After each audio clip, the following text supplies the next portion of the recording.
Bonjour à toutes et à tous pour une très courte présentation du tout nouveau Hyundai Santa Fe dans sa version plug-in hybride. Regardez le design, le look de ce véhicule, c'est vraiment extrêmement massif avec des optiques à l'avant en forme de H, capteur caméra évidemment c'est de la partie, des écopes latérales qui optimisent le flux d'air, une partie de calandre ici qui est fermée, ça sera ouvert au-dessus et en dessous.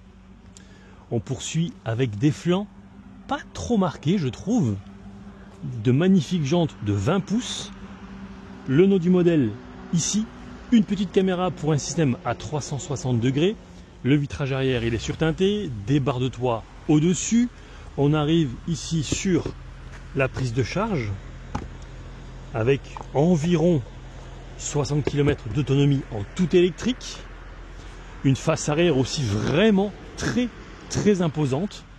Le nom du modèle en toutes lettres, de nouveau cette signature lumineuse en H, plug-in puisque comme vous l'avez vu il y a un instant il s'agit d'une version plug-in hybride, vraiment ça fait waouh, ça on impose, capteur et caméra évidemment sont de la partie également, haillons motorisés,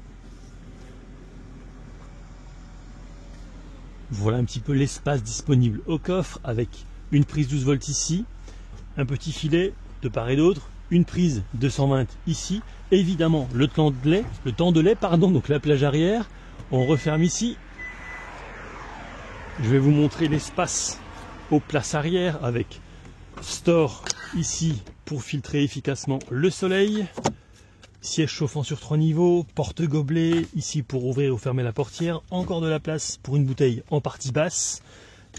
La banquette est très facilement rabattable pour un plancher quasiment plat, ça c'est top. On va la remettre correctement. C'est évidemment compatible Isofix. La banquette elle est en outre coulissante comme vous le voyez, avec un accoudoir qui propose un double porte-gobelet. Ici vous avez de quoi accrocher quelques petites choses, une poche aumônière extrêmement pratique.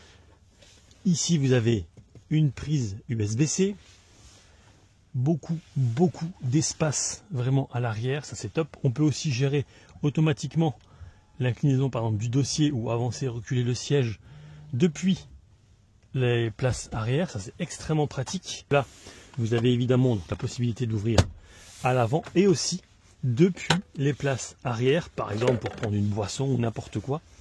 Et là vous avez vraiment énormément d'espace disponible. Vraiment on sera super bien à l'arrière, de la ventilation sur les côtés, puis regardez ce revêtement, c'est vraiment, je trouve, très joli. Poignée liseuse, porte-manteau ou porte-cintre, bref, des deux côtés, ça c'est vraiment top. Et puis aussi cette qualité de finition des matériaux, c'est vraiment très bien fini. Le système audio sur cette version il est signé Bose, et justement moi je vais me remettre à l'avant avec une position de conduite vraiment très agréable, évidemment en hauteur, vous le voyez, le volant est aussi réglable électriquement, les sièges sont électriques, chauffants, ventilés, le volant aussi est chauffant, et là vous le voyez il fait 2 degrés actuellement, donc autant vous dire que c'est extrêmement agréable. Parmi les petites choses bien pensées, il y a par exemple ce bouton, donc Drive, si vous allez en haut ou en bas, ça va changer les modes de conduite, donc là en Eco, Sport ou My Drive, là vous allez pouvoir personnaliser certaines choses. J'appuie, je passe en terrain, et là je pourrais choisir différents types de revêtements, donc neige, boue ou sable.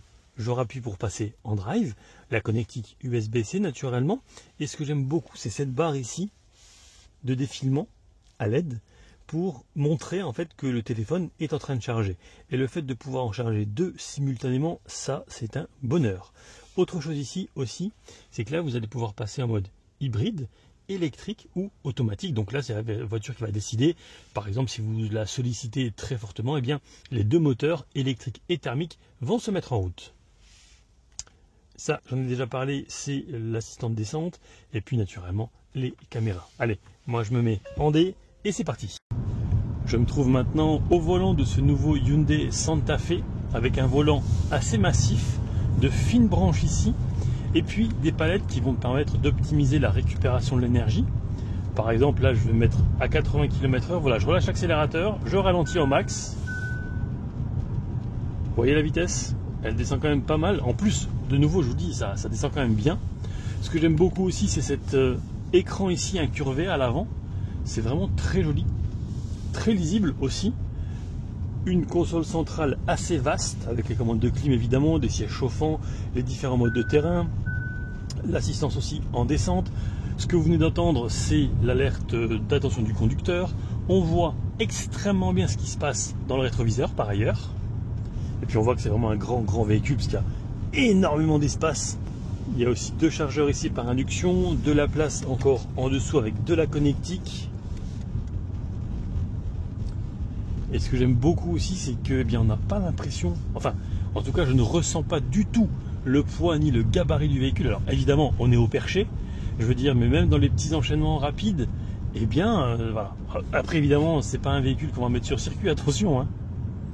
Mais dans les petites routes de campagne en Belgique, c'est très sympa. Alors j'en profite aussi pour vous montrer, voilà, je découvre en même temps que vous la vision arrière et surtout la qualité de la caméra, impeccable. Ah vraiment, ah ouais, non, c'est vraiment bien. Allez, c'est reparti, clignotant à gauche. Ah, c'est hyper confort, vraiment très agréable comme véhicule.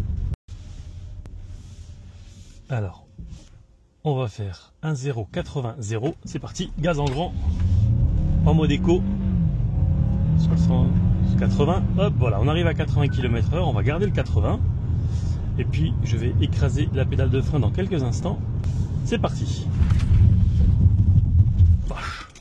Ah ouais, le freinage est diablement efficace compte tenu du poids du véhicule, franchement, voilà, les disques et les freins sont aux bonnes dimensions pour ralentir et freiner le véhicule. Franchement, bravo. Impeccable.